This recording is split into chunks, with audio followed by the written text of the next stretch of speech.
College football fans, what's going on? It is Saturday night, another day of college football, man. A good day of college football, man. There's still a lot of good games going on, man. Listen, some shakeup in the Big 12 after the last Bedlam. Georgia survives Missouri. Who else? We had Clemson looking like a little bit of like the old Clemson beating Notre Dame, man. And we got a lot of stuff to talk about it, man. So welcome into the Saturday Night Snap Count. Let's get into it. No, I got you on this one, Coach. It ain't nothing. You know what I'm saying? Yeah. The fanatic. But we keep it 100, keep it real. That's the only way we know how to be. Talking that sports talk. You know what I'm saying? Straight out of South Carolina. Upstate, A64. Yeah. The FANATTIC. The fanatic where we keep it OG. We talking sports, so I call. That's right, man. It's another edition of the Saturday Night Snap Count on the Fanatic, man. Listen, college football is what we do, man, on the Saturday Night Snap Count. We recap all the day's games and, hey, bring other content creators on and talk about it, man. So before we get started, if you're new to the channel, man, hey, go ahead and hit that like button and the red subscribe button, man. Share it with your people so we can get more interaction because that's what we're here for. We're here to get reaction, man. Listen, so we're gonna go ahead and jump into it, man, because we got a lot of good games going on and a lot of good games that's already happened to talk about. Also, should be just getting, I want to say, just getting underway the Colorado game as well. You know, the late night game out there in the Pac-12. So let's go ahead and do this, man. Listen, back from his long absence, but he's ready to take his seat back on the Fanatic as my host. It's the stat guy. Stat guy, you blew in the face, man. Like, what's going on? I'm blued. There we go. The reflection off the TV, bro, got me here to watch these games. Hey, man, look, I love the intro. We got a lot to talk about, but I'm mad you didn't mention my boys. We might not be the real USC. We might not be the real Carolina, but there is no doubt we are the real Gamecocks. I'm just glad you're back, baby. Big facts. Y'all are the real Gamecocks, dog. So welcome back, man. Welcome back. We got a lot to talk about, man. Listen, man, another guest we got on tonight, man, from the Hall of Fame college football, man. We got Coach Roy Ball. What's going on, Coach? What's happening, guys? Hey, man, how you feeling, man? Yeah, I'm not feeling very good today, but life is still good. That's right, man. Life goes on, man. We'll talk about it, what happened, what didn't happen, and what needs to change going forward, man. And Coach Royboy's team, Notre Dame, took on Clemson, man, and we got Seawald in the building, man. Seawald, feeling good after the win, huh? Hey, what's going on, everyone? Yeah, that was a nice momentum-building game. You know, that's something we had to have. Big facts, man. Hey, that was a good game. I think y'all played a complete game, but we'll get more into that as well. Hey, welcome in the other part of the Hall of Fame college football, man. My guy Jason. What's up, Jason? What's up, man? How's it going? Hey, man. Listen, man, we just out here doing what we do, man. Watching college football. About to talk about some college football, big games today. I personally deemed it as Separation Saturday. I think the talking heads on ESPN called it Statement Saturday, but I think we're in here to talk about it, man. So we'll start with the Dogs, man. The Dogs played a very good Missouri team today. I didn't think their defense was as good as they showed today, but they came to play. They blitzed the crap out of Carson Beck all day, every day. I don't know if there was a play that they didn't blitz. They had run blitzes, they had pass blitzes. I was like, we just gonna go one-on-one, and if we lose, we lose. You know, so the Dogs did what they needed to. So let's check on the people. Nathan got in early. That was like really early. Hi, Kim. So, hey, that's right. Kimberly says, still saying boomer. That's right. You shouldn't. Again, we're going to talk about that as far as some perspective on that game as well. I know it hurts right now, but there's some perspective from me anyway. Steve B, what's going on, my guy? He say fire Jeff Levy. Y'all ready to kick these dudes out of Norman already, man? It's only been 2 seasons, dog. But hey, listen. Y'all know them better than I do. I'm just saying. What's going on? Did the Jayhawks win? They were winning last time that I checked. It was 21-10. So I don't know if they still won. Oh, Steve B says, yes, Kansas did win. So that took Iowa State out. So there is a 2-horse race currently in the Big 12. That is Oklahoma State and Texas. Who took the Commander's Cup? Now, what's the Commander's Cup, Nathan? You got to remind me on that one, dog. That's the Air Force Academy. Army. Oh, it wasn't even close, bro. Army dismantled Air Force. Yeah. So that wasn't even close. It was like 35-3 early in the game or something like that. Yeah. What's going on, Mike? And then my guy Shawty in the building too, man. So yeah, Shawty, we just here starting off with the Dogs. The Dogs stay unbeaten. It was homecoming weekend. We did a little preview earlier this morning. Got some live footage from the homecoming. So shout out to all my Dogs that was in Athens for homecoming, man. Jeff, stat guy, did you catch that game? Yeah, I watched that game. They won the ropes. Luckily, the big defensive tackle with the game-saving pick. And I know they had the penalty that got it called back, but as he was rumbling down the sideline, all that was going through my head was fat guy pick, fat guy touchdown, fat guy dance. That's what I was looking for. I wanted to see him bust a move in the end zone, but it was a good game. Missouri did what I thought they were going to try to do. They tried to test y'all deep with the speed on the outside with Luther and some other wide receivers, but it was a good back and forth game. I was glad to see y'all able to pull it out and stay undefeated though. Yeah, man, that's right. Big guy pick, man. Hey, shout out to the old lineman from Mizzou that ran him down, dog. The dude was about 5 yards behind him and actually ran around somebody that tried to block. If it wasn't for the blindside block, we would have had good field position. Nevertheless, man, we still went on to get a score. So shout out to the Dogs, man. Coach, did you watch the Dogs take on Missouri today? You know what? I didn't. I had some other things going on and missed out on that one. I got you. What about you, Seawalt? Unfortunately, man, I missed all games today. Yeah. You was out and about in Gatlinburg, dog. Yeah, man. So, and I know, Jason, you was watching the Oklahoma State game. I had it on the other screen. Hey, Missouri played good today, dog. I ain't gonna take nothing from them. They did. They played good for a pretty good while, huh? Yeah. And I thought what's his name? Drinkowitz. I thought Drinkowitz called a pretty good game. You know what I'm saying? Luther Burton hurt us a little bit early, but Kirby actually moved Kamari Lassiter, our All-American caliber corner, into the slot to slow that down. And I think that was the difference in the game in the second half. So, all right, man, let's talk about this Notre Dame Clemson game. Seawald, I know you was out and about. Did you go back and have a chance to watch it, dog? Yeah, man. So let me start out with earlier this week, I was filming my first reaction video and the newbie hit me and I realized my mic wasn't working.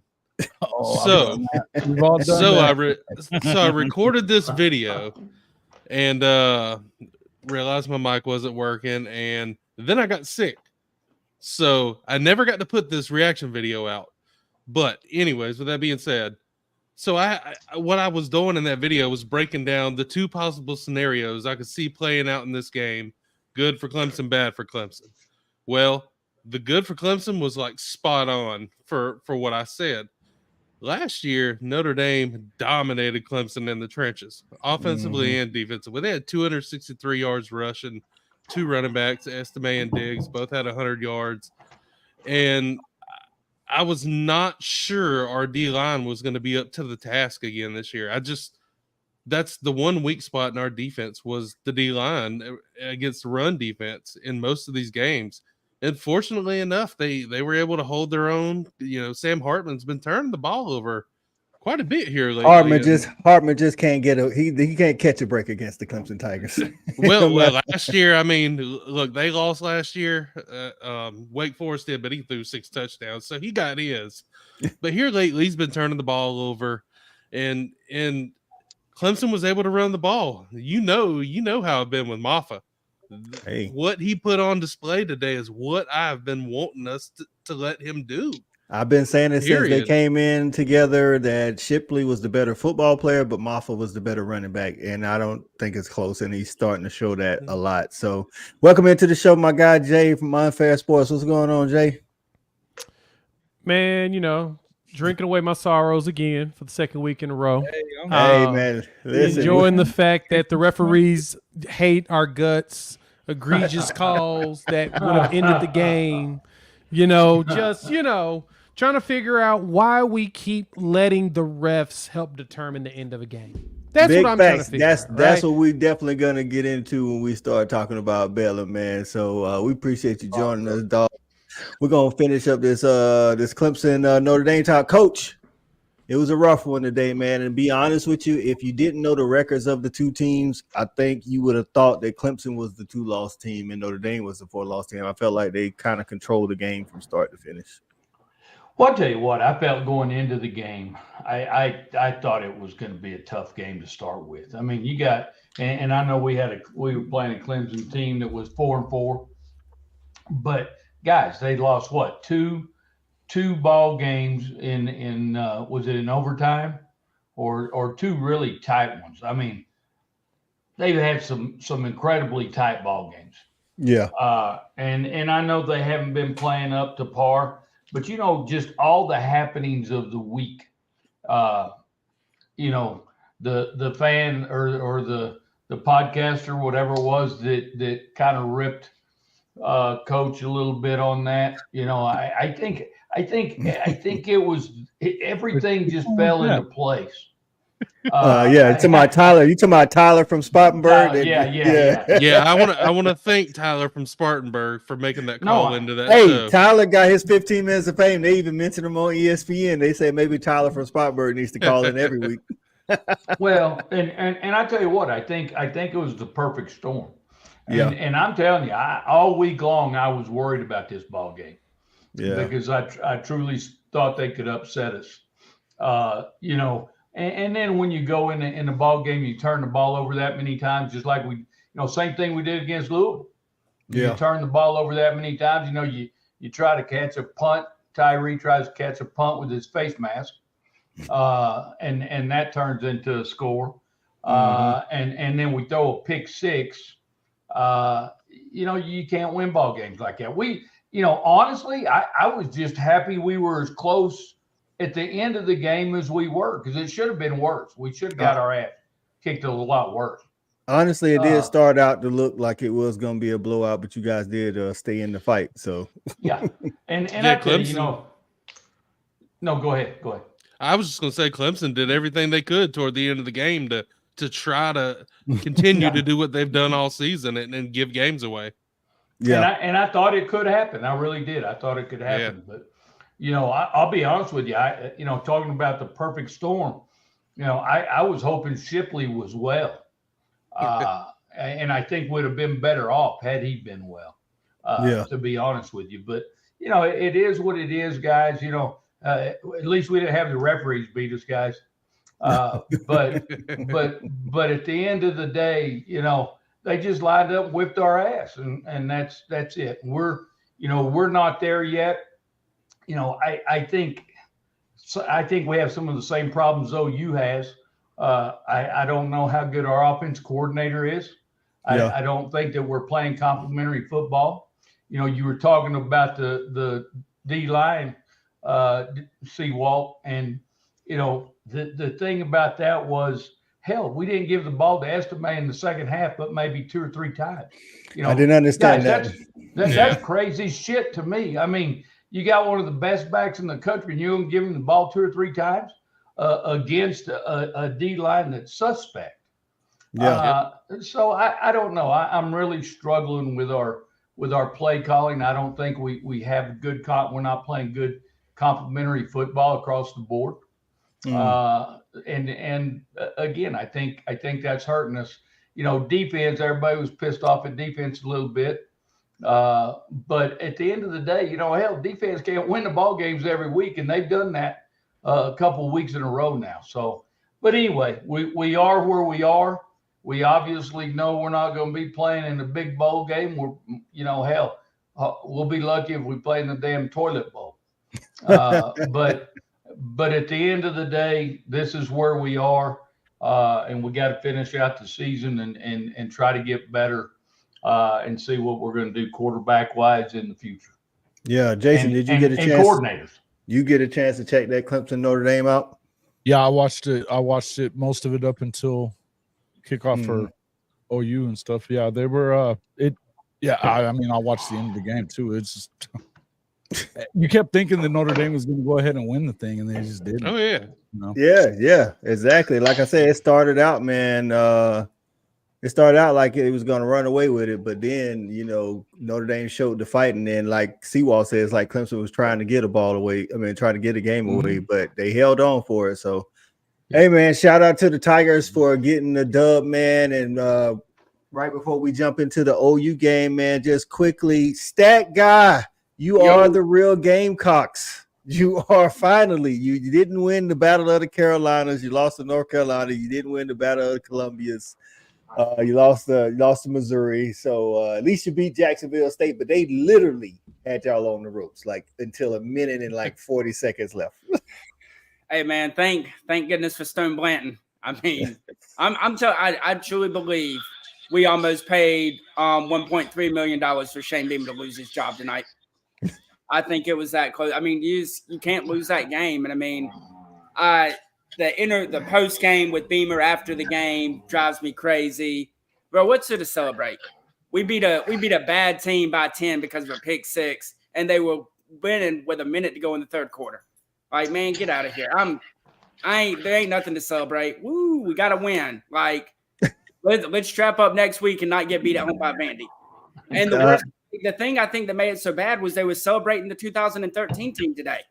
So you had all of these studs on campus, all the guys that helped build kind of those glory years of that 5-year run for South Carolina. All those guys were back home today, and this is the performance you show. I mean, it could be worse. So I mean, I could be on here after a loss and be throwing stuff still around the house. So at least we got the dub. But hey, you didn't ask my opinion. So my opinion on the Clemson game. Oh yeah. I completely bought into the conspiracy theory now. Dabo paid somebody to call him to be Tyler from Spartanburg, and you can't tell me otherwise. Hey, whatever happened, it worked. That's the thing. So who knows? Maybe Michael from Clinton's going to call next week or something like that. Maybe Beamer needs somebody to call his show, dog. Because Beamer, listen, man. Beamer is a great motivator, great recruiter, but I don't know if he's that guy. The head man. Seawalt, what you got on that? I just wanted to add one final thing with the Clemson game. I know Maffa had the amazing game, but I'm gonna give the game ball to that offensive line because I've beat them all season long, and this was the best starting five they put together with their two of their three best linemen injured for the season now. Exactly. This was the best they've looked all year, so I'm gonna give them the game ball for that game. I agree. Listen, man, we got us. I'm with you, man. The offensive line hasn't looked good. Be honest with you. You guys have had in the past good offensive linemen, but you've never had a good offensive line in my estimation. And they actually did look good today. So shout out to the offensive line. Shout out to the Gamecocks for getting that win. And to talk about really good games as far as an outsider, I'm watching this Washington USC. This is a thriller.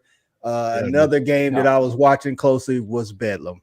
Listen, man, I thought both teams did stuff good. I thought both teams did stuff bad. I thought the refs had some shaky calls, just like they did in the Georgia Mizzou game. The one thing that I noticed is when I look back at the stats after the game, it was pretty much like, the quarterbacks were kind of neck and neck. The wide receivers, the top two wide receivers for both teams, neck and neck. The running backs for both teams, they both were Stutzman and I want to say Gordon. I think that's his name from Ollie Gordon. Ollie Gordon. Yep. Both of but Stutzman, not Stutzman, but y'all running back. Salchuk. Yeah. Salchuk was and showing up finally. Yeah. Yep. They both ran for about the same. The yardage was about the same. The third down percentage was about the same. The thing that was not the same. Y'all had 3 turnovers. They only had 1. And I'm gonna let you guys get into it. Jay, you can take first stab at it. I know you had some some comments about these refs, but outside of the refs, there was other things going on, you know. No, yeah, and for me, the biggest problem is that we let the refs have the opportunity to make the decision in the game. Big facts. You know, that we let the referees be able to have an influence in the game. And when I do my morning after tomorrow for my viewers, you know, anybody that watches me is on here, you're going to hear me repeat that over and over. We got to stop letting the refs have an opportunity to influence any of these games in the Big 12 because we know Big 12 refs are trash. I'm looking at current members of the Hateful Eight, the final 8 that was left, and then they add in the other 4 teams of the Big 12 saying the exact same thing that I'm saying. Big 12 officiating's trash. But you know what? We're not going to go into that right now. So, again, we got to stop putting ourselves in a situation where the refs had that much influence. And so I'm still proud of the team and the strides that we've taken from last season. We went 6-7. We looked atrocious. We look a lot better, but we're still not good enough to go for a title. And I didn't expect us to play for a title this year. I thought that we were going to overachieve and get us about 11 wins. 11 wins ain't there no more. We're now at 10 wins. 10-2 is what we're going to push for as long as we close the season out. And so you're right, Coach. That's the big thing for me. Both sides of the ball made a lot of mistakes. Like there's levels to the issues that happened in that game that affected how everything turned out. The 2 fumbles from the 2 bad snaps that gets your butt kicked. The interception didn't bother me because it was kind of like a punt, but I didn't like the fact that he threw it in double coverage. Right? I saw what he was trying to do. It was one of those situations where he's like, I need to get the ball to the receivers and let them at least try. Because for some reason, our offensive coordinator in the clutch feels a need to run a 3-yard pick play on a 4th and 5. Of course, we can blame the wide receiver to say you should know where that is. But at the same time, why would you take your best wide receiver out of the play to pick for your slot guy that's pretty consistent, but he ain't muscling nobody for no first down? Yeah. Why is Nick Anderson setting the screen? That made no sense to me. If anything, you put Nick and Farouk together, and then you let one of those two you get it to Farouk in that play. Or you get it to Drake Stoops in space. You don't get it to him on a short play like that because they knew it was coming. Like, that's what bothers. It's some of the decisions that was made on the offensive side of the ball. Substitutions, offensive line. The tight ends was blocking once every 5 plays. And then you get a break on the run. For some reason, Tyree Walker comes in. His first touch, he gets a touchdown. And we don't really play him much the whole game. And we know he's hurt. But for some reason, his first touch, he got a touchdown. It's like the run plays for the running back, for Tyree Walker, is completely different than the other running backs because he always gets positive yards. Now, Ollie Gordon, defensively, we had our hands full. This dude has 1,000 yards in basically 4 games. Like, he's absurd of an Oklahoma State running back. Like, he's up there with the Chuba Hubbards, you know what I'm saying? Like, they are infamous for putting the Tatum Bells, they're infamous for putting out running backs like that. The Justice Hills, who's in the NFL still, they put them out there. So you know something's going to come. So as I wrap this rant up, because I can go all day on how frustrated I am with the way this mess has been going on, but we beat ourselves, but we didn't get any help from the refs either. The refs went ahead and put the nail in the coffin when they realized that, they may actually come back and win this game. Let me go ahead and pretend like, first let me call a pass interference on Woody Washington. It shouldn't have been called. Then let me call a 15-yard penalty on the head coach for asking the question of why you're calling a pass interference on a play that shouldn't have been pass interference. And then we're going to make sure that they get in that end zone and give them that touchdown. And then we're going to go ahead and ignore the fact that they pulled the wide receiver out of it. This is the best part. He caught the ball anyway. The freaking ball. He still caught it. He didn't have possession when he got it out of bounds, but the ball cradles here He's getting pulled the whole time, and literally everybody's looking at this like, man, that's kind of an egregious call. That's pass interference, ain't it? That was refs looking at it just like this. That was the third one that they missed. Done. So Done. so Done. Like, what do you do? What do you do? What do you do when you know that the refs got an agenda? Thompson, it's funny. Texas go beat the fans shit in out our of them reaction if you have video to. right now. Texas fans. Y'all know we hate Texas, right? Like we got a rivalry there. They in my comments right now saying, bro, I was watching the Texas Kansas State game and there was egregious calls there. Now, I don't want to see anybody but y'all in the Big 12 championship because then the refs won't be able to influence it. They hate both of us. But if we go up against O State, we go up against West Virginia, we go up against any other team, there's a good chance they're going to try to make us lose. The fix will be in. Ladies and gentlemen, the fix is in. listen, and like Jason was saying, and you said, you gotta get to the point where you can get out on a team and those bad calls don't affect you. Before you get it, go a little bit more into what Jay brought up and what Nathan is asking when Brent Venables came out on the field. Because normally, if it's a sideline warning, you get a warning you first. didn't even get a warning. That's the whole thing about it. Last week, you had Beatonbow get a warning and he was going crazy on the officials whenever that happened in last week's game. All Venables did was go. He didn't even. You expect Brent Venables to be losing because you expect him to be losing his shit because that's what Brent Venables does on the sideline. Does anybody actually know what was said? All he said in the press conference is, I just went out and asked him a question about something. I wasn't heated or anything. And they showed it on the broadcast that he wasn't even yelling at him. Yeah. He wasn't even trying. And all it was is he walked out there, and even the broadcasters even said that's a weird call because generally they get away with that a lot. Or you get a warning first and then you get a call. So you really never see it called because you get the warning first and then they never do it again. You know. And yes, even Wilkerson's talking about that they Gundy was on the field quite a bit talking to him. Yeah. You know, here's the thing here's where, just to kind of piggyback off of what Jay said though. When you have, I did my preview this morning and it was a little late getting done, but I got to tell you, to be honest, everything that we talked about for the last week, whether it was I saw Jay and Coop talking about it. I saw Ty and I talked about it on Around the Table Sports. Chris and I had talked about it last week in the post-game deal as well, that you needed to make sure that you hit them deep early. That's how you were going to get your run game going against Oklahoma State because they have two big-time safeties that are going to go in there, and they almost act like linebackers.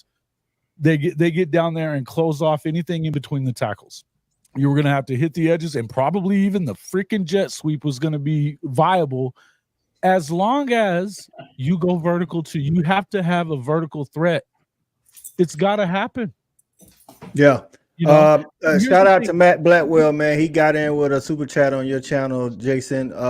He says, blame the refs is a cop out in my humble opinion. Oh, you had multiple chances. One thing I will say is Jay and Jason both said you shouldn't leave it into their hands. I don't know if they're blaming they're not blaming it for the loss. They're just saying it didn't help. And like Jason said, you just gotta get to the point where the bad calls might affect the drive, but it doesn't affect the game. That's what you got to get. A drive at the end of the game like that, and you're in the end zone. And as Jay said, he caught the freaking football out of bounds, obviously, because he got jerked out of bounds. There's an official standing right there.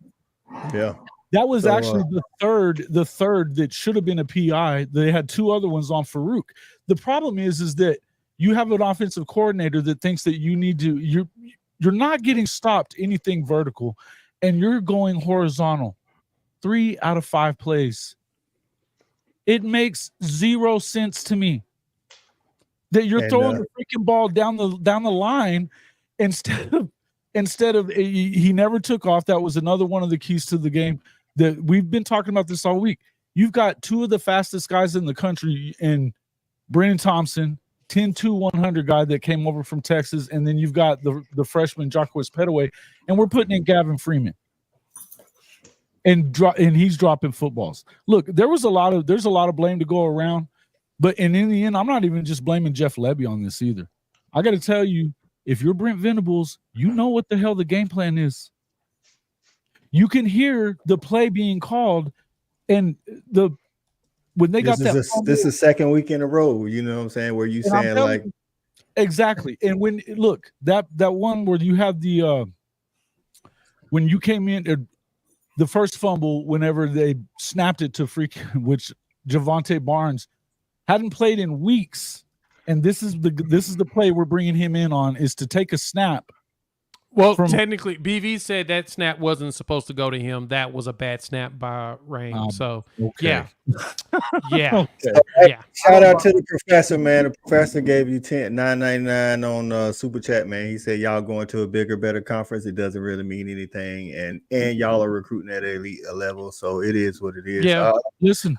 But it's still, listen, I'm going to talk like again from for at least 10 years. That was my biggest thing. It mattered in the Big 12 race, definitely this year, because they have one up on you. But I thought, more so the loser of this game, it would be harder because you don't have a chance for redemption 364 days from now. Normally, when you lose to your rival, you like, God, now I got to take this, trash for talk a year. for a whole year. Now, it'll be played again. We just don't know when. And it could be 10 years from now. And you guys got to, I know you own the series with Oklahoma State, but ain't nothing like the last one. And I'm surprised Cody actually got in here on this one. On any of this, Coach. And and the bottom line is I don't even disagree with anybody saying what they want to say about, talking about the refs and this and that. The bottom line is they missed 3 of them. You get a trash call on, wasn't it on Vickers or was it on Woody? Because I thought Vickers got one and Vickers got one too, but Woody's the one that's got the one that mattered. I didn't think the one on Vickers was real either. But in any event, here's the thing: if you're not going to call it even, in which you don't really expect it to be even, but that's the thing is you can't afford to be making stupid mistakes. And the biggest problem with that fumble on that snap, it's not the fact that it was fumbled and it was a stupid play. It's the fact that you started the drive on the 1 freaking yard line. You're in plus territory now. They hadn't stopped you the whole drive. It's first freaking down, and this is the play you come up with. They haven't stopped you in your regular play calling. They hadn't stopped you all day. So, Shotty, that question that you just asked, it doesn't make sense because they're not stopping them. There wasn't a series that Oklahoma State actually stopped OU. It was OU stopping themselves with silly shit. And we're seeing this week after week after week. And this is the problem that I've been the Jeff Lebby apologist, man. I have been. I've been a Dylan Gabriel apologist. The other one is Dylan cannot be laid on the throat with him not having the arm that he doesn't have. Yeah, this Shawty's comment question is kind of on the back end of Mike Wilkerson earlier asking about the horizontal passes. Now, but not just talking about Bedlam, but typically, Mike, when they throw it horizontally like that, it's one of 3 reasons or a combination of the 3. It's like Shawty said, either you don't trust your O-line, they're crowding, or secondly, they're crowding the box and you're trying to loosen up the box. And thirdly, you trust your athletes in space more than their athletes in space. That's normally why they call. Like at Georgia, we do a lot of swing passes and bubble screens and running back screens in motion because we trust it's to loosen up the defense, but we trust that our athletes can make a guy miss and make a big play. That's normally how you start the game. That's not a lot of times how you finish the game. But in the Bedlam case, like Jason was saying, you guys were, just straight up beating them. So why continue to do it? But I don't know why the speedy guy, I don't know why he didn't get in. Maybe, listen, I know for us, we got a 10-100 guy, from track and everything, but he doesn't play a lot now because he was missing passes early in the season and he missed some key blocks. So guys that aren't as fast as him get more playing time to him. So maybe, I don't know if that's the reason for the speedy guy not playing that you were talking about, Jason. But, I just think you should have been testing them deep is all. That's the main thing even if you weren't going to necessarily throw it to Thompson or whatever, you got to get those guys out of the box. I think that's another way to do it. But the truth is they were even gashing them in the middle, man. Shout out to the professor. He gave you another 5. Said he's turning on the CU game. He's out of here. He said shout out to Appreciate you, brother. me and Unfair, everybody on the panel, man. So hey man, we appreciate you, Professor. My guy Priest getting in here. You were a little late. We will go back over the dog game, Priest, but that's okay. I know you got a lot going on with the new grandchild and everything. Grandbabies. That's right, man. He's a part of the club now. You know what I'm saying? So congratulations. But yeah, man. None of them show up in my house. Can y'all keep that water that way? Kids, I don't want. I told my kid, no green. Listen, man. Listen, you got 1 minute and 7 seconds left. 4th and 4. USC has the ball, but Washington is up 10. Looks like Washington is gonna stay undefeated. Yeah. Hey, listen, man. These two teams, Caleb, outside of the fumble that he had, he pretty much did what Caleb does. They didn't have Marshawn Lloyd, but Washington didn't have James Polk or Jalen Polk. I don't remember his first name, but they didn't have that guy either. And they're missing some guys on defense. But it was everything that Jeff said it was going. Stat guy said it was going to be. The two quarterbacks coming out there trying to play for that Heisman, man, really. And they both put on the show. I think they said it was like 21 NFL scouts in the crowd tonight. So they put on a good show for those guys, man. So. Hey man, just what I was talking about in the opening, man, some perspective on the Oklahoma State game. I get it. That, like, again, you never want to lose to your rival. But when we came into the season, a lot of us level-headed people said that OU was, going to be 11-1, 10-2. Still on the table. Still on the table. I mean, as bad as it hurts, still on the table. Yep. It's the second year.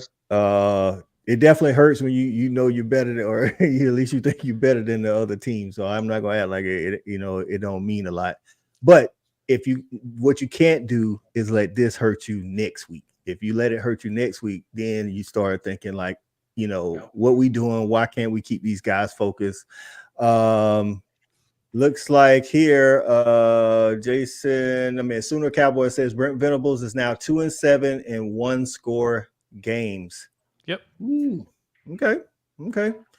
Hey man, teachable moments. Learning how to close out games. Again, young in his coaching experience, so he'll start to do that. He says 8-4, 9-3. Is that what you're saying, Sooner Cowboys? You calling it, by the end of the season? If so, who else do you see y'all losing to? Because it's only 2 losses so far. So, hey guys,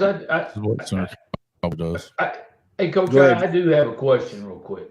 So does anybody know what the hell the timeout was for to kick the field goal? Because I thought that was kind of a wasted timeout. Oh yeah, that's poor management. He's changed his mind. Poor time management. Yeah, poor time management. Okay. Oh, and I thought there might have been. I thought there might have been something that I missed during that time because I got up to go get a drink, came back, and I thought, what the hell's going on here? He couldn't make up his mind. So they were thinking about going for it. He wasn't decisive enough, decided to go for the field goal. But by the time he made up that choice, he had to take a timeout. They weren't, or else you move it back even further. Yeah. But guys, and that's, I guess, and one of my things is, and I think Coach Al will probably agree with this, but that's like coaching 101. You go ahead and put your kicking team out there.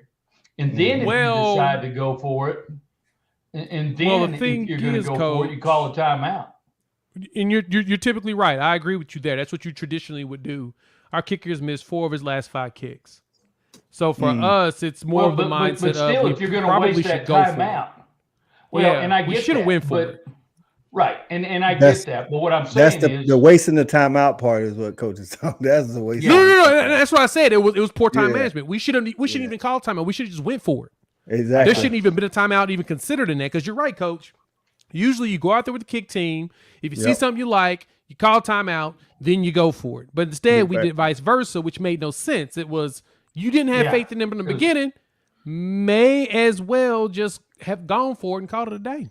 Like, big facts. What's the point? Big facts. Yeah, So I agree, Jay. Sooner Cowboys, Cowboys, you are right. Kirby did lose to Vandy, but it wasn't his second season. It was his first season. We lost to Vandy and Georgia Tech in his first season. We're at 8-5. Second season, we went and that's the year we beat Oklahoma in the Rose Bowl and went to the championship. But it happens. But like somebody said, you're supposed to get better. Bloody Guns. He said your teams are supposed to get better as the year goes on, not worse, and lose to shitty teams. I wouldn't. I'm gonna be honest. I know they're y'all rivals, dog. But since Mike Gundy's started actually coaching, they're not a shitty team. I'm not saying they're great, but when he stopped the quarterback roulette. Yeah, and Ollie Gordon is balling, dog. I mean, let's Ollie give the Gordon dude. wasn't who beat Oklahoma though. It was actually he wasn't. But to have a good running game makes everything else work. So if you shut down the running game for any team, then outside of probably USC because they don't really run the ball, so that's a different story. But yeah, man. So stat guy, thoughts on Bedlam, man? Yeah, you can run the tape back. Called it back in July. Oklahoma State's not losing the last Bedlam under Mike Gundy. Not happening. But I'll be honest with you though. The first thing you got right in that tape. Yeah, hey, first thing. Hey, all I know is I got something right. It's all that matters. But no, I mean, I'm more impressed with the job he's done this year. Getting away from his typical offense, going to the pistol, relying more on the run game to open up the passing game. I mean, you want to talk about a veteran coaching job as far as making some major household changes. What a change that's been, and now the results are showing. I mean, we looked 4 games into the year after they were 2-2, thinking they were dead in the water. Yeah. And I mean, they showed today they're a good football team. But Jason touched on it. And this was my thought after the no call on the pass interference.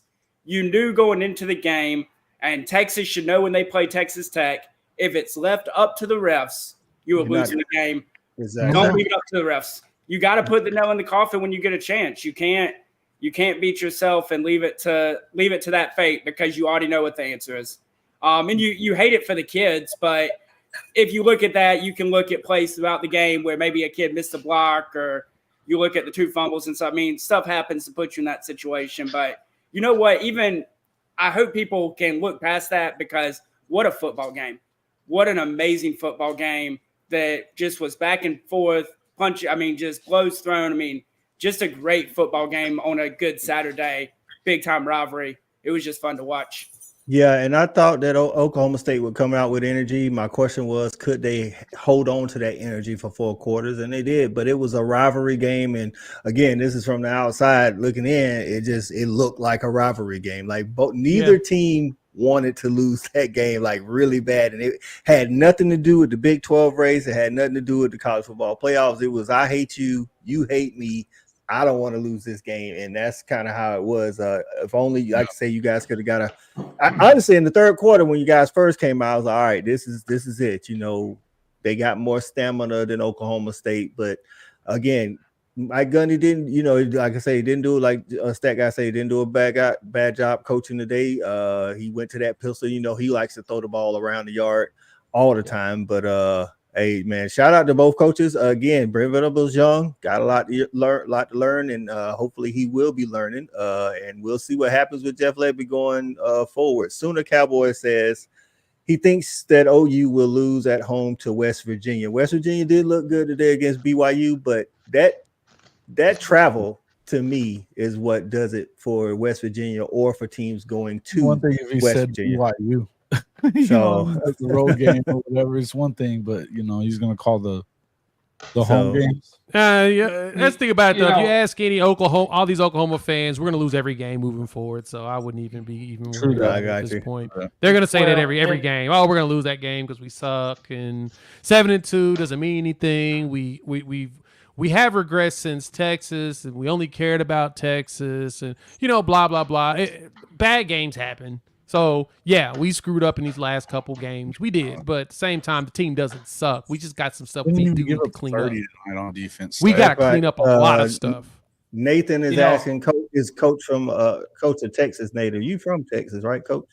Yeah. Well, I was actually born in the state of New Mexico, but I moved to Texas when I was 2 years old. So that's where I grew up all my life. Got you.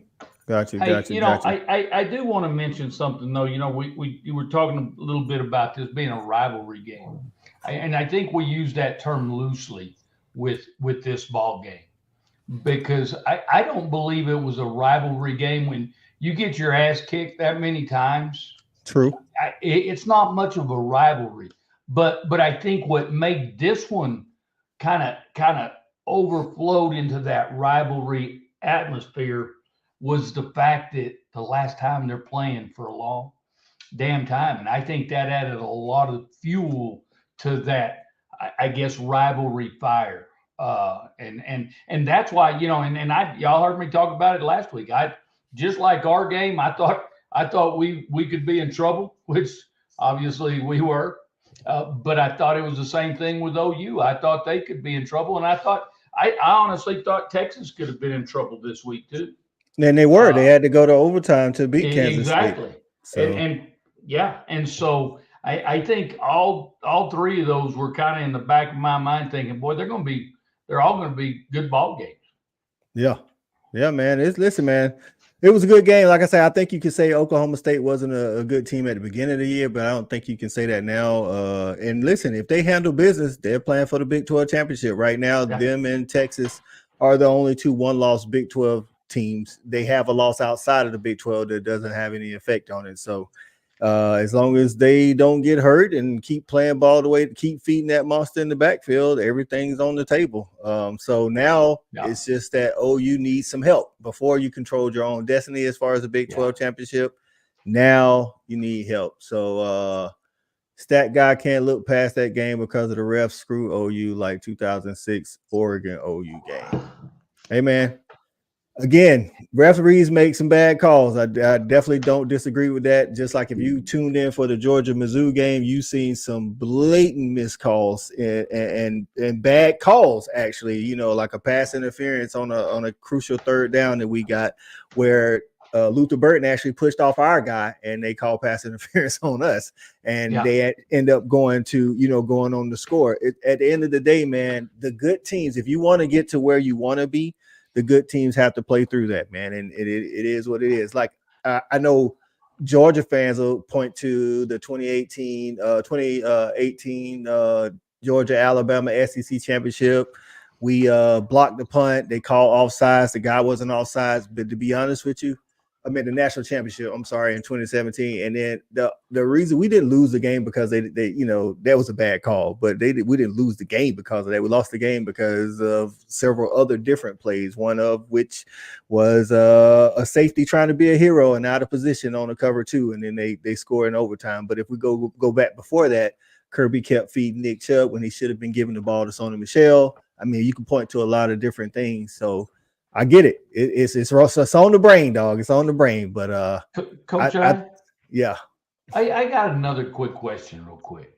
Yeah. So I know we talked about the referees a lot, and I guess one of my questions is here because it's obviously been I don't know if I even want to use the word insinuated, but that the refs are cheating teams.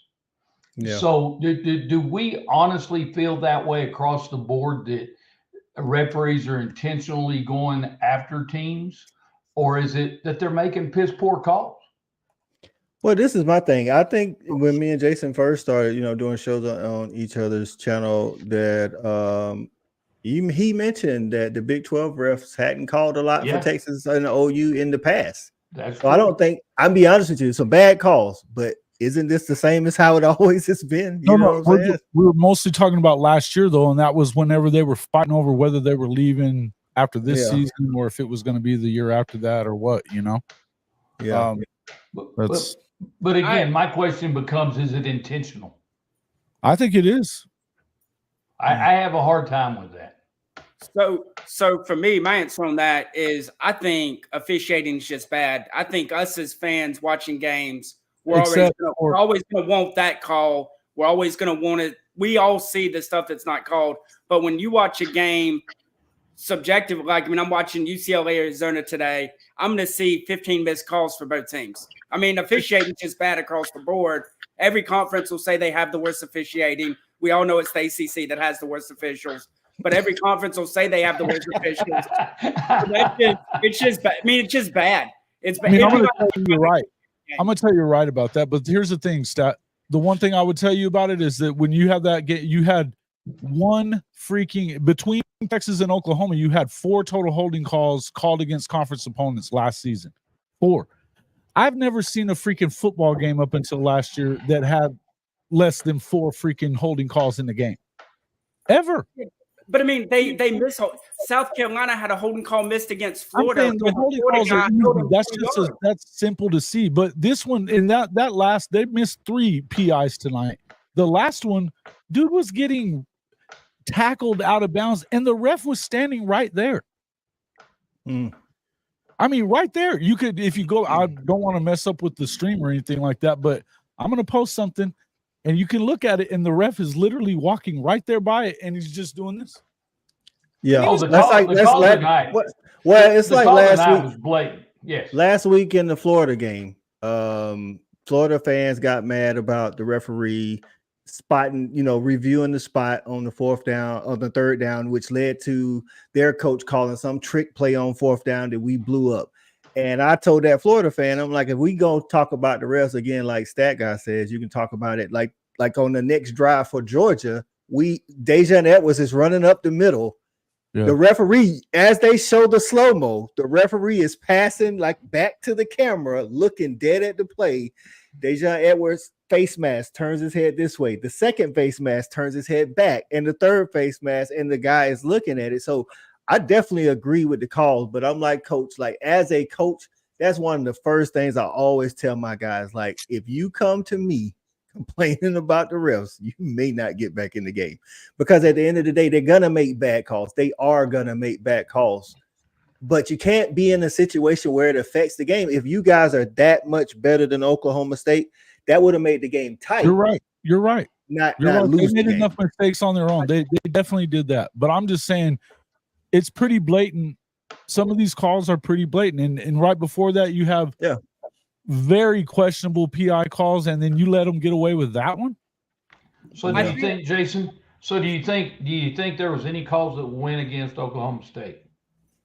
No, they had 5 penalties in the game, 20 yards. Okay. Oklahoma and they were all great calls. Look, I'm just curious. Missed 3 other ones, Coach. They missed 3 other ones, so I'm going to tell you that they didn't get it like that. Yeah, I think Seawalt. Yeah, I was about to say. Stat Guy said the ACC refs are bad. Do you feel the same way about the refs in the ACC? Yeah, it depends on the team with the ACC, man. I feel like Clemson's been getting the short end of the stick for years. Okay, so you as a Clemson fan feel like Clemson's been getting the short end of the stick, but yet Clemson has had much success. That's what I'm saying. Like at the end of the day, and this is what I was telling. Me and Sean had talked about how my formula for the top 25. He said all formulas are flawed, because they come up by humans, and humans have error. And I say, well, if all formulas are flawed, then none are flawed. That's how logic works. So if all refs are bad, then no refs are bad. They're just consistent. You know what I'm saying? So I think it's more or less just game to game and the teams that are playing, man. Because you look back at the game with Miami for us, man, they were getting away with blatant pass interference calls. The one time Wiggins comes up and obviously hits a guy early, they throw the flag out real quick. And it's like, okay, I get it. You didn't throw the flag on them, but Dabo's like, be consistent with it, right? There's no, I will say ACC refs, they're not very consistent. If I feel like, and I guess we all feel like this to an extent, there is some influence to the game depending on what the conference wants to see. And that's kind of where Jason's going with it, kind of like what the conference wants to see, and to hint to they don't want to see an OU, Texas, Big 12. And that's final. They would hate that. Secret. That's not even a secret. Yeah, I mean, I was gonna say that's to me, Jason. That's where y'all have some real gripe. Is the commissioner of the conference shouldn't have come out before he was there too, and he was at the game tonight too, which is the other thing. It doesn't look great. That was a bad look on his part too, though. Right, coming out. He was gonna be at Bedlam, and he's gonna be at Texas Tech, Texas, and he's already said he wants the 2 teams to win the certain games. If Texas Tech, Texas goes and ends the same way this game does, I'd be filing a lawsuit, because that's like, I mean, you can't I mean, refs are bad, but like Yeah, you but can't that come looks out bad before on the year. OU. Yeah. Before the Hey. year starts, you can't come out and be like, "Oh, I want Oklahoma State to win, and I want Texas Tech to send Texas home crying." Like, Copenhagen says he thinks the defense has regressed a little bit, but he thinks people have moved the goalposts. I'm gonna tell you, we talked about this last Saturday. With success, people tend to move goalposts. It happened to Colorado this year. It happened in OU's case before the loss. Like that Kansas loss was the first loss, and it's like once you start to taste that success, you start to say, "Oh man, well, we can win the national championship."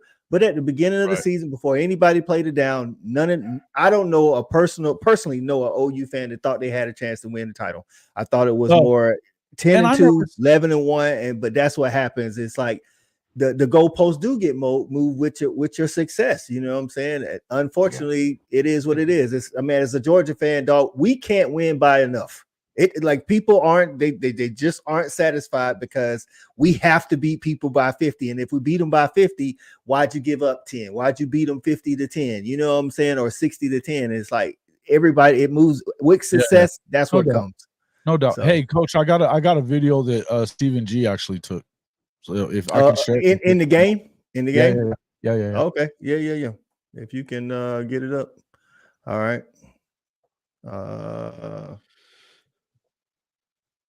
I can slow it down a little bit. Yeah. This is the one from the corner when he was pass interference, right? Yeah, let me And this is what now this guy, hold up, before you even hit play, the referee up under the goalpost is the guy that's got to make the call. The referee that's behind him may not be able to see it. Waving it off though. Look, he's right there next to it. Right there. You see where my Yeah. You talking about? I saw what you said. That ref is right there, like literally at the goal line and watching the play, and he's waving it off before it. What is the score? I don't remember what was the score at this point. This would have put them ahead. This would have put them ahead. They ended up kicking the field goal there. I got you. Yeah, look, I remember the play you talked because it was a pass interference. Yeah, when he was grabbing Stoops, I think. Insanity, man. So, hey, man. It is what it is. They shouldn't have put him in a position to be able to get you like that. That's it. That's what I'm saying. Like it's gonna inevitably refs are gonna affect drives. They are. I mean, that's just what it is. But you got to be able to overcome those things. Even listen, when y'all come to the SEC, dog, I'm like I don't think there's a referee crew out there that's great. You know, so hey, our conference has great refs. But I mean, I'm not saying that they're gonna be gunning for OU or Texas, but they're gonna be some bad calls. There's gonna be some bad calls. So just got to learn to play through that. And I'm pretty sure Brent Venables is telling his team the same thing, man. Georgia 3-peating or Bama winning it all. And somebody said earlier, Nathan said, asked me about Ole Miss next week. I've said all week. I said it in the offseason. I had us when I did our win total, me and Stat Guy. I had us at 11.5, and the half was Ole Miss. I thought because they can score on all levels. They got two really good running backs. They can throw the ball. Jackson Dart's playing good. So yeah, they do have a chance to win. We got to come out and listen. We got to hold them down just like we did Missouri. Missouri was a potent offense as well, and we was able to hold them down. I do want to know the extent of Jamon Dumas-Johnson's. I hope he didn't separate his shoulder. I hope it was just a stinger, but he didn't play the rest. He didn't play in the second half after getting a huge stop on third down, and that's our leader of our defense. But our defense still held it together. We played two true freshmen in his spot.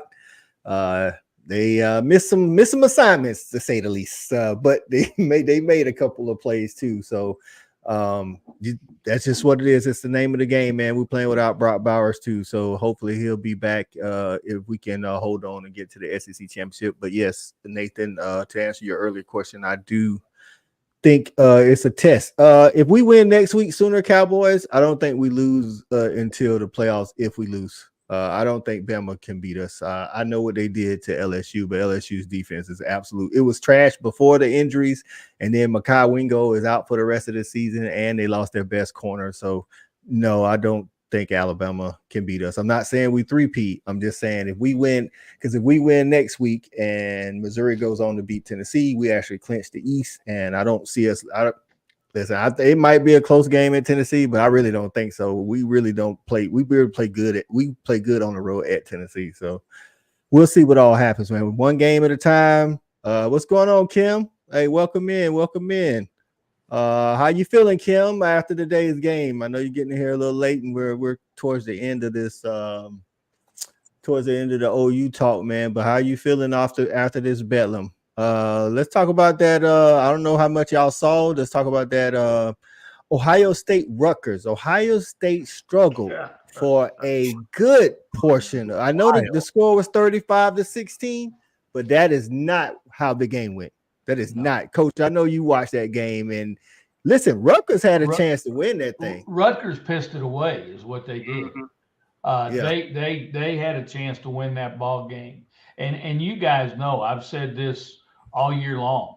Ohio State just keeps playing with fire. I still don't, and I know they have them ranked number 1. Guys, they are going to get beat. And now, but they're doing what it takes, though. That's the bottom line. From week to week right now, especially like we've talked about starting last week. You know what? It doesn't make a damn if you win by 1 point. A win is a win is a win. But I'm still not that impressed with them. And I know most people would say, boy, you're an idiot because they're undefeated. But Rutgers should have beat their ass today. They just choked. Stat guy, you watched that game? Man, yeah, that was you. And when you ain't even got a dog in the fight, now I'm all invested because I want Ohio State to lose a game. And then I picked Rutgers to cover the 18.5, and so now I'm really invested. And it's like they're up 9-7. They're driving the ball down Ohio State's throat, getting 6, 7, 8 yards a pop on the run, and now they want to get cute and run their kind of like midline that they run with the running back being the lead blocker. The quarterback fakes it, takes a step back, and then throws a bullet and just leads him. And then, you want to talk about the most Ohio State interception off the running back's hands, lands on the guy's shoulder pad, then the guy tackle him, and the ball hangs in the air, and then bam, pick 90 yards to the crib. And I'm like, of course, why would this not happen to Rutgers? And it's that's the thing, though. I know it all seems like luck, and it is sometimes, or whatever, fortune, whatever you want to call it. But championship teams seem to have that fortune all the time. That's what it is. It's like they make it happen. Exactly. You find a way to make it happen, and everybody else says, "Oh, that was lucky. If this guy doesn't do this, then you guys lose," or whatever it is. But it's always if championship teams just find a way. Nathan says that he sees. I'll come back to you, Stat. Nathan says he sees Texas losing next week to TCU. That is, it could happen. I don't know if TCU got the defense to slow Texas down, so it's gonna have to be a shootout. But Stat, you go ahead and finish that up on the Rutgers Ohio State. Yeah, I was gonna say you kind of make your own magic and you make stuff happen. But what you can't make happen is a coach to get away from the run game.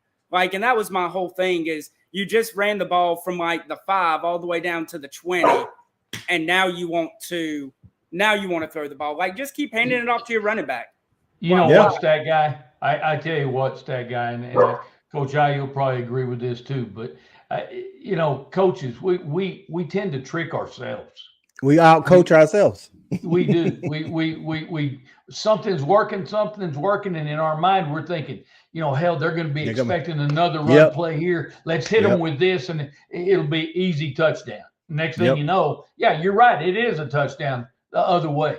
Exactly. So we do. We're the world's worst about tricking ourselves. Big facts. Kim says on his thoughts on the game, the OU game, I learned one thing. If we throw that bubble or backwards pass about 40 more times a game, we would have another 6 total yards of total offense. Yeah. That's the worst part of it to me. I don't, it's worse than the officiating. And sometimes as a coach, like Coach said, man, sometimes as a coach, you kind of overthink it sometimes. Sometimes I'm going to tell you, that's why I don't do great. I have this pick contest and listen, I do decently, but I overthink the game sometimes. I'm thinking from an analytic, I'm like, well, they don't do this well. They don't do that well. Yeah. And he's thinking, maybe he's thinking we can't hold up against the pass rush, so I can't throw the deep ball. When all the while you probably could hold up against the pass rush, but because of his mind, he told himself that, you know, like for instance, when me and Stat was coaching the AAU basketball game one time, our team was really short, really quick, full court press. That was our thing. Get in your face, hit threes, that kind of thing. We played a Nike team. They were super huge. So I played zone all game thinking they were just going to be able to throw it over the top of our press. After the game, the coach comes to me. He said, man, we've been watching y'all, and we were so glad that y'all did not press us, because that would have made us have a hard time all night. Just me. That was me. That was on me. That was me thinking, hey, they tall. They're just going to throw it over the press, when I should have just stayed in what I want to do. And sometimes that's what coaches do, man. And I'm not saying it's right. I'm just telling you how it go. Yeah.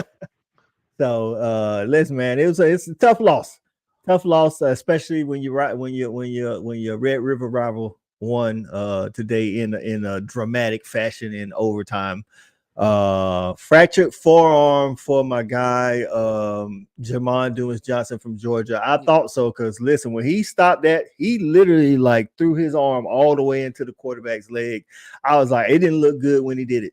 So I was like, well, he's going to be out for the rest of the season. So, hey, that's what we recruit good for. So, Lori says Lebby needs to be taken to the woodshed.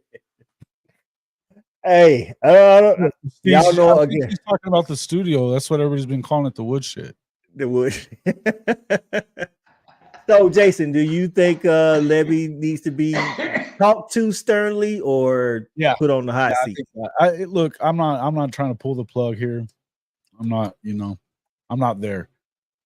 I think that I've said this before. If he leaves, so does Jackson Arnold. Now, you've got Michael Hawkins coming in, and I think he's going to be really, really good. But I don't think that that's the way to go. I don't think that's the way to go. Now, what I would say is that if you were to lose another game, I think that the rest of it, I think that the last two games you need to play Jackson. Got you. Hey, and me and Stat talked about a little bit of that at South Carolina. Like, not that Spencer isn't getting it done. It's just that, give a little bit more playing time to the so-called future if you're in this situation where you're losing a whole bunch of games or you're away from your goals or whatever. Bob F. If you're out of the race for the Big 12 at that point, and at this point, you have to ask yourself if the play calling is going to allow them to win it. I don't know why you would continue to go with that way. Jackson may leave, Eric. He may. Do y'all, Jason, I was going to ask you, do y'all let Dylan Gabriel come back? Because he's got another year. A COVID year. He does, but I've been of the opinion, and this is just kind of what you hear around Norman, is that the only way that he was going to get another year was going to be if they won the national championship or got to the playoff. Because this is the thing, and Bob F14 says, don't fire Lebby, just slap the hell out of him. Hey, sometimes you need a stern talking to. As far as Dylan Gabriel's concerned, this is a deep quarterback class. I don't know if he's gonna want to, and again, this is all up to the coaches. I don't know. Maybe kind of tutor him a little bit and kind of help him out. I don't know, but I think they want to go into the SEC with Jackson. Although I'm with you on having a guy that with. Listen, I'm gonna be honest with you. First year in the SEC, Dylan Gabriel might be what y'all need just to get. I'm just saying, if he decides he wants to come back, I know that Jackson Arnold's super talented and things of that nature. One thing he won't do is a connection fit right now because you're saying all this shit. Listen, I'm just saying. I'm telling you, dog. Returning quarterback play is so important, especially when you got those big uglies up front that can get after you, dog.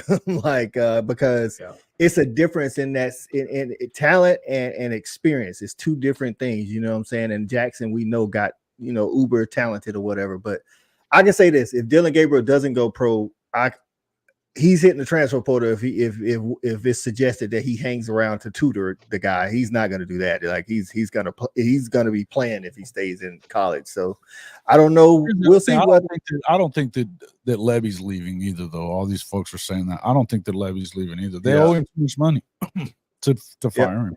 Hey, update for y'all that didn't know, man. Mike Wilkinson's brother's house burnt down. Yes, and And there's a GoFundMe out there. Jason has it on his Twitter. So if you got Jason's Twitter, then you got access to the link. He says they raised $540 so far. Shout out to him, man. And his nephew said the GoFundMe will be up for a while. So yeah, man. So Mike says also y'all beat West Virginia for I think travel. I'm telling you, bro, that travel, that's hard for a team. Like, that's hard. That from West Virginia to Oklahoma, that's not a short trip, dog. So I think you guys, and you got home field advantage. So let's see. That's why the head man should always have override over the OC and the DC. That's true. That is definitely true. And that's what Jason was kind of alluding to in the OU case.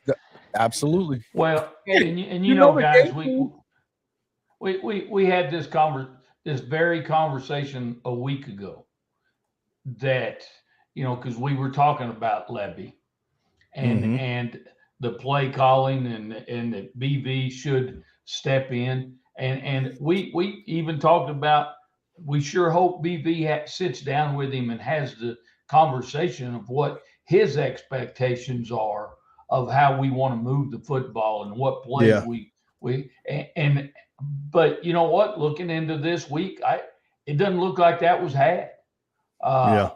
And so that's another interesting piece of this whole conversation is, what is BV going to have that conversation, or we're just going to keep on doing what we're doing? Yeah. Captain 405 says Jackson Arnold's not leaving regardless of what happens. I disagree with that. I disagree with that. I'm not saying that he is going to leave, but if he is tied to Levy as the recruiter, as the guy that got him in, and I don't think Levy's getting fired, by the way. I think he'll get another year. But if Levy were to get fired this year without Jackson Arnold taking the snap, a meaningful snap, that is, there's a great chance that he leaves. Like, that's just what it is, dog. For me, man, it's in 2023. These guys are not playing for that logo anymore.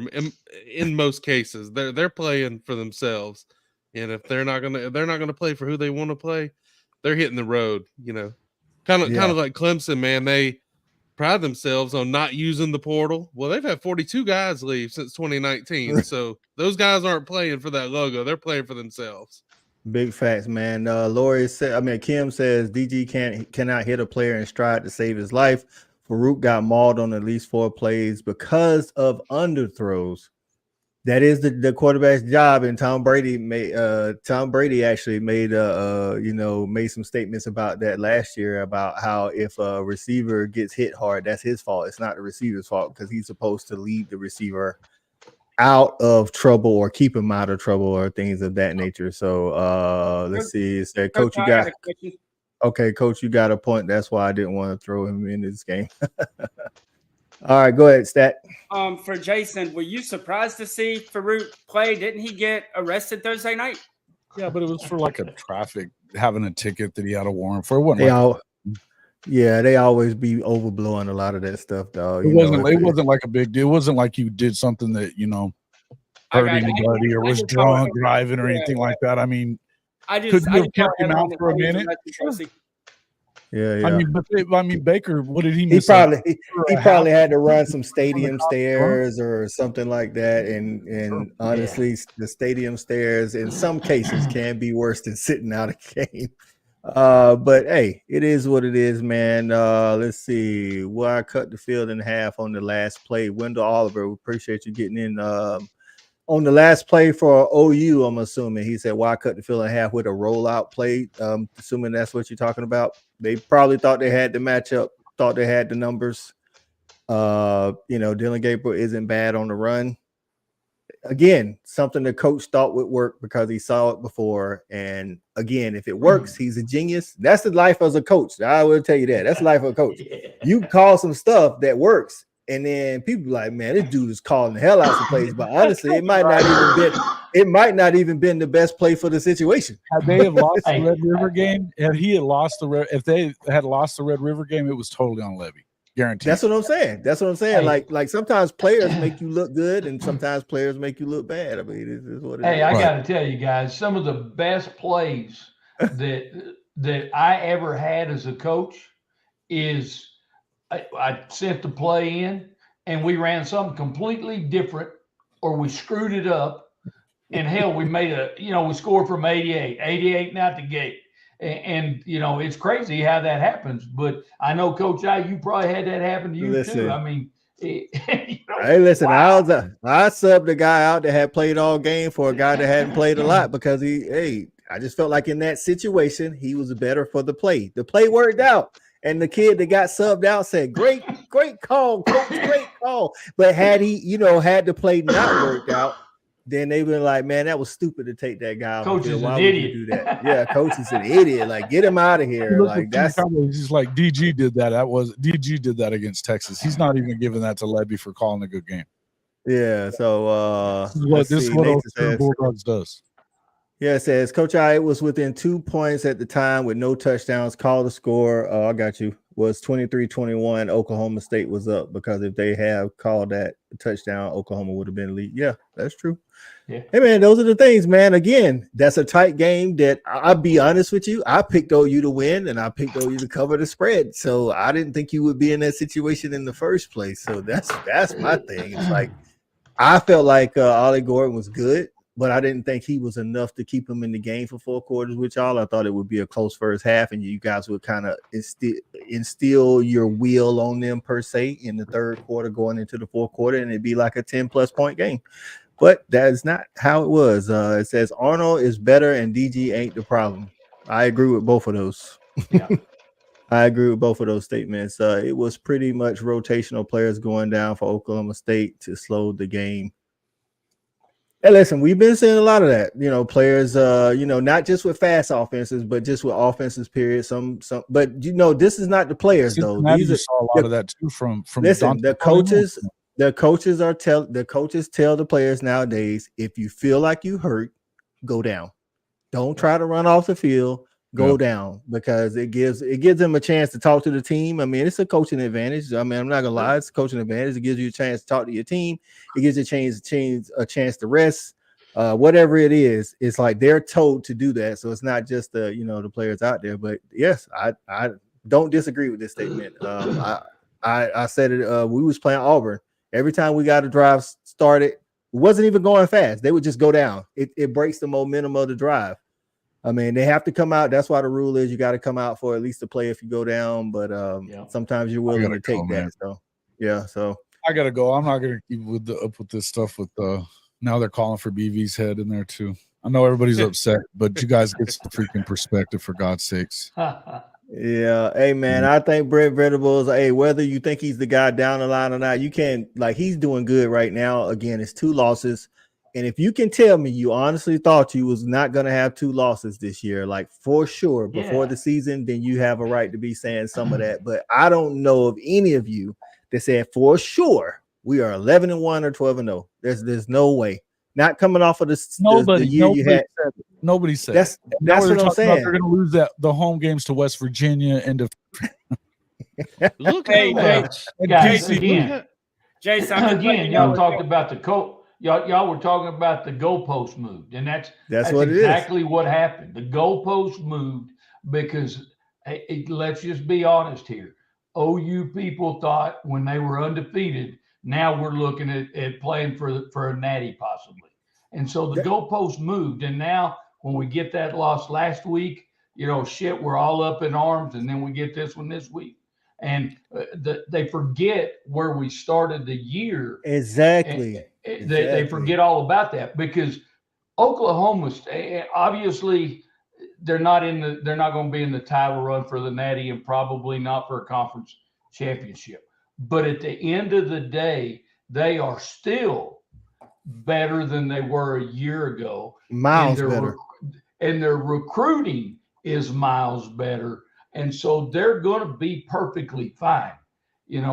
Again, when you have losses, everybody comes out and everybody's pissed. And, so-and-so sucks and this happens and that happens. But at the end of the day, OU's still a good football team. And they're going to continue to improve. This drives me nuts, man. You look what Venables lost coming into that job. You look at all the transfers of that. Fire. It was the Lincoln. Look what he dumpster took fire. over. And then, okay, they had the year they had last year, which I think most real fans expected it not to be great. Yeah. And then they expected improvement this year, right? I still expected Oklahoma to lose 3 to 4 games this year. Okay, they started out 7-0 or whatever it was, and that's exactly. I get exactly. it. I get it. You want your team to win out when you're 7-0. You're looking at the bigger picture now, but the reality of this whole thing is they're much Way further ahead than They're most ahead of people thought they should be right they're now. further ahead of schedule than Lincoln Riley and USC. Yeah. So and that's the thing. It's like, and USC. I've seen some USC fans do the same thing, and I'm like, bro, that's because y'all moved the goalposts. First, you say you just, you're gonna win the Pac-12, and then you win a couple of games, and it's like now we can win the Natty. It's like whatever the goals are before the season, they're still the same goals. You like as a Georgia fan, I have different goals because we've been there. Like as a Clemson fan, Seawalt has different goals because he's been there. Like when you are trying to get there, you can't change it in the middle of the season. Now you want to fire the coach because he didn't hit can't win the Natty now. So if he finishes 10-2, you're gonna fire the dude. Second season after going 6-7, he goes 10-2. You trying to fire the guy? Like again, whether I believe he's the guy or not, you gonna fire a guy after a 10-2 season. I'm gonna tell you that right now. I'm just letting you know if they want to pull that trigger. I know a school in the state of South Carolina that's going to be looking for a defensive Big facts, man. He can come on down to Columbia. I'll take him right now. So man, that's just what it is, man. Will you take Levy with him too? Class in Oklahoma history too. Yeah. They're about to sign the best defensive class in OU history, So, along with the number 1 running back in the country, one of the toppers, and a running back that should be ranked way high up there as well. They're not it's whatever happens this year. If they did go 8-4, like what Sooner Cowboys are saying, it's not the worst season in the world. Whenever Lincoln took the best parts of a team that was ready to lose, if it wasn't for Caleb Williams with him, and they're already better than USC. Copenhagen says, I agree with everything he says. Arnold, we might score 50 today, but he's also a true freshman. It's kind of risky throwing him in. That's the thing that sometimes as fans, you see the talent from the young guys, but sometimes they're not ready for that. Like, who knows if Jackson Arnold would have been ready for Bedlam, not a regular game. Like Bedlam, that's different. Like you can't just be throwing people out there all willy-nilly and think it's gonna just be great. That's just a big jump. That's a lot. That's a lot. I mean, that was Cade and Clemson last year. Hey, Clemson tried it last year, yeah. When Clemson fans were calling for him to start against South Carolina, and hey, you don't have to listen to me, Jimmy. I mean, it's totally up to you, dog. No, he was saying that in a good way. He said right after that. Oh, my bad, dog. I'm sorry, Jimmy. That's on me, dog. I was about to say, like, dog, I'm trying, like, I'm out here trying to say, like, back y'all off the cliff, bro. Like, I mean, but yeah, my bad, Jimmy. That's my bad, dog. Listen, if I'm an OU fan, I'll definitely take what's going on in Oklahoma versus, the reality probably would have been with any other head coach. I'm telling you, like right now, again, even if it's 8-4, which I don't see. Even if it's 8-4, that's still improvement on what you guys did. Again, like you say, he taking a lot of the guys that that made the offense really good. Theo Weiss left to go, and he left to go to Missouri. You lost Caleb. You lost I want to say it was Mims or somebody. It was another receiver that left, and he took your recruits. So it's like, dog. Brent Venables' first time being a head coach. Right now, you got 2 losses, and these are 2 very decent losses too. Like these teams ain't like, I mean, it's not like y'all lost to, I don't know, Mississippi State. I mean, Mississippi State is terrible. So, Bumbo, what are you saying, Bumbo? You sold us Fusco.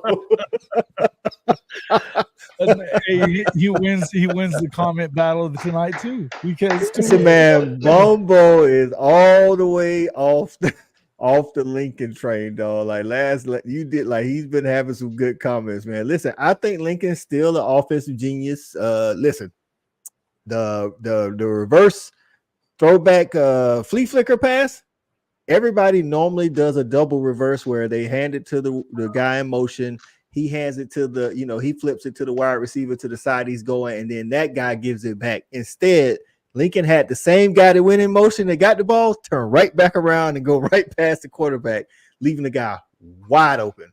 Bruh, I was like, that's some offensive genius. The problem is he doesn't care to coach in a way that plays complementary football for his defense. And I'm going to be honest with you. Alex Grinch is not a good DC. I agree. But even if you get a good DC, that's not the style of ball that Lincoln plays. You have to be able, you have to you got to run the ball. You got to run the ball to help your defense out, though. OU scores. Not OU. I'm sorry. USC scores way too quick, even when they're up, some points. Like sometimes you got to play that complementary football. Mario Williams. That's right. Thunder OU. You right. Mario Williams. He was just, last year he was good for USC. So that was just sooner last year. There wasn't a player on the team that knew anything. It was understandable. This is on the OC. Yeah, so all right, Jason, you got to get up out of here, man. Yeah, I gotta go. All right, man. No, man, I appreciate you guys. All right, tell people where they can find you if they didn't already know. Yeah, everybody knows, all the mafia members, current mafia members, they know where to find me. But it's CFB-pod here on YouTube, and then JW_HOF on Twitter. So right, see you guys on Tuesday for sure. Appreciate it. Thanks for having me, Stat Coach. Talk to you soon. Seawalt. See you, buddy. Keep pushing record, Seawalt. Keep pushing record. Yeah, man. Yeah. All right, Jason, man. Later, brother.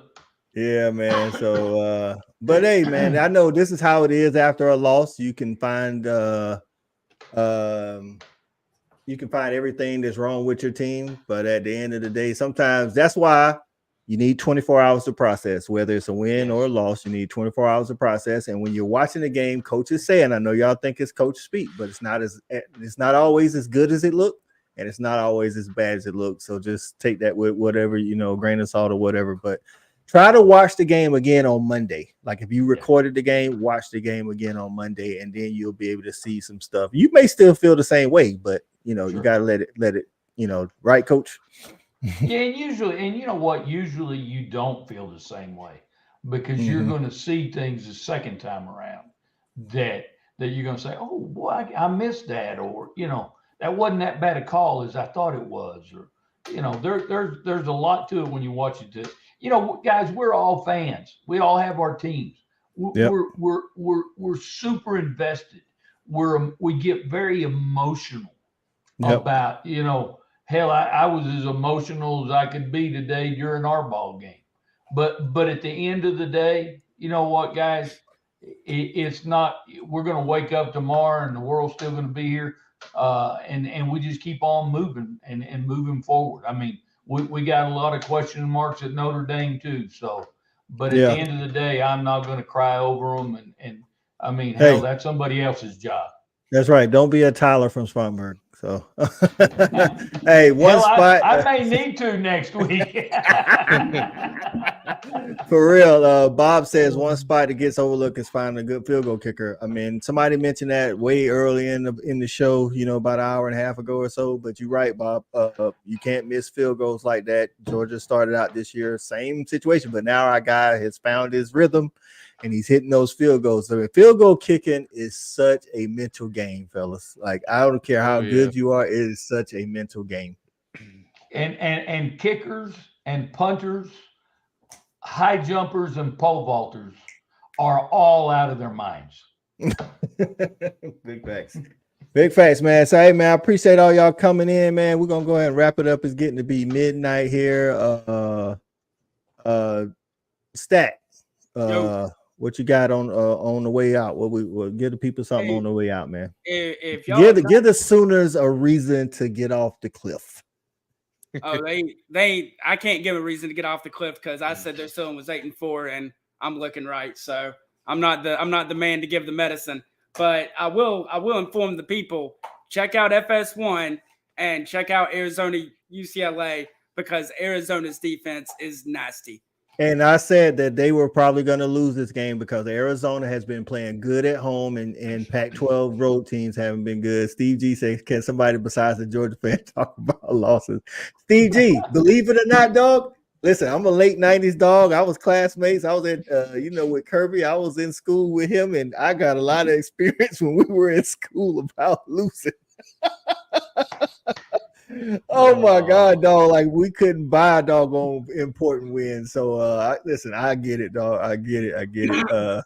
But hey, coach, he said, well, he says he's got Mike Wilkinson's got to go. We appreciate you, Mike. Jason put the GoFundMe link in the chat for Mike Wilkinson's brother whose house burned down. So if you want to give, go ahead and give. And what I'm saying, salute to your family, Mike, and prayers goes out, man. Seawalt, we appreciate you jumping in on us with us today, man. Hopefully next Saturday you won't, have a whole bunch of stuff to do and you get to watch the games live. Yeah, man. Hey, I'm off next Saturday, man. Thanks for having me on here again. So I'll be ready to go watching all football next Saturday again. That's right, man. It's gonna be another. That's right, man. Thank you, Coach. Hey, make sure you hit record. That's right. Yeah, man. Hey, record. The record button is here. Well, here's the problem. I actually recorded, but what happened is I unplugged my mic then plugged it back in, and I didn't go back in and select my mic. So listen, I record man, this thing quiet. It is what it is. Hey, listen, things happen like that, man. Be honest with you, I told Stat Guy this story. So Corey Allen, one of my co-hosts on Respect the Hedges, one of UGA's finest receivers in our time, and he was telling a story about how we sent his catch sent us into the first overtime in the SEC. I wasn't recording, Seawalt, for about 20 minutes, dog. I wasn't recording, and it was like I missed all the good stuff, dog. So hey, it happens to the best of us, dog. So hey, so everybody be on the lookout. I am gonna drop a video. It's gonna be hit on record. It's gonna be the Clemson Notre Dame review. My thoughts on the review. So that'll be dropping 4th and Goal with Seawalt on Twitter and YouTube. Make sure you go out there and find him, man. 4th and Goal with Seawalt, man. Talking football. He's gonna start dropping some stuff. Steve, my guy, Stephen G says, what year was the last loss? I'll accept criticism from the rest of the panel. Hey, man, I get it. I get it. So, Coach, man, I appreciate you stopping by, man. Like I say, hey, Coach came. Notre Dame didn't play good today, and Coach came. So that's what we do as fans. Like he said, man, the sun will rise tomorrow, and God willing, we will wake up in the morning and go on. So that is what it is. And I appreciate everybody that joined in, the Hall of Fame Mafia, all my fanatic people. We appreciate everybody, man. Until next Saturday, man, 10:30, Saturday Night Snap Count. We're about to be out of here. Peace.